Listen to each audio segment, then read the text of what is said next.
Hammangizlar gamdan do'jaladek sizlarga aytib qolarim. Yana qaniq kuchlik tamgamroq ekansizlar. Bugun men materiallari oddiy, tam xurishtirib ko'p emas holatda o'ydim. Lekin ta'mi, rangi, purini joyiga kelgan shunchalik yeshil qilish usulini yo'llab bermoqchiman. Qolarim cho'qim oxirigacha ko'rib saqlayasizlar. Men mayning rangini kattaligi qaramamla. May qizg'andiki boshda padigani sab saqlaymiz. Tuqqanlar saqakamda qo'llarga may shashira ketmagay, may tesh ketmagay tuqqanlarim diqqat qilsam. Birinchisini suzib avag'andiki mayni 1 minut qizitib o'tib, aka qag'ini zalidiqchimi chayzin savab aka 1 minutlardagi lozini saldim. Ba'zan men lozini terilarini bak etildirib, yishni yaxshi ko'rdika, ba'zan normal zalib yishni yaxshi ko'rganlar baka, yoqtirishlarga qarab zalislar bo'ldi. Ishlatganim anlari tunji siqim birinchi darajada xushbiroq zaranzimayi. Men zaranzimayi olgandiki sag'irib chiqqani tuqqanlar qichimay olg'az qizirib bir xil payza chiqardi-chi, uyda bani ishlatdik ham. Lekin ta'mi bek yaxshi maylarimizdanjimi? Ham tetimliq, ham sog'lom chiqim tetib baqsat tuqqanlar. Do'janim shu tuqqanlar suyini qurtarib, sansaq chechirmaydi-chi, normal 34 minut atrofida zalib, mana mashtag'ari qaliq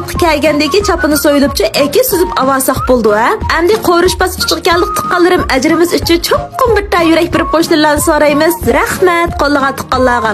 Bu dora mayni kichikli qo'yimiz endi juma ani sonjan samsaqni sab aqlli shallozini solamiz. 3 ta sho'llabda 2 zalivaga lozib deganlarni 5 sekund qo'rvagandiki 2 tanshvaga qiyamni qo'ydik. Buni 2 qo'shiq tamdat etdimiz, 2 qo'shiq randat etdimiz, 1 qo'shiq shikar, 1 qo'shiq kraxmal, yarim chachini sug'ib, anda ilashtirib aka qo'ydiqchimi tuqqanlar. Hayo ishlatmadim, tuzini tetitib 1 minut tamlantirib la asaq bo'ldim. Ammo gamban do'janim o'xshash mayni bizikli qo'yib, yeshil qizil hajolarni cho'qqim solmiz bulakan bo'z qatti bo'lmaydi juma, aka sinjan samsaqlansa purg'i chiqqandiki quruq lozini solamiz. Arqadan da do'jarni esa 1 minut atrofida qo'rimiz, chiq qo'rishlarga hojat yo'q tuqqanlar. Tuzini normal tetitib, aka yarim qo'shiq shikar sab oldiga chaqda jiqqariq kunji sipib ilashtirib asaqli bo'ldi. Bekmizlik, bek puraqliq, bek yeshlikchi mutqalarim. Uni ustinga bugungi men mazmunni bek molchilik bo'ldi, yuraklarni ayamay bir qo'yishlarni umid qilmasam mutqalarim. Hammalar amaloslar taqnat ko'rishini xayri xo'sh.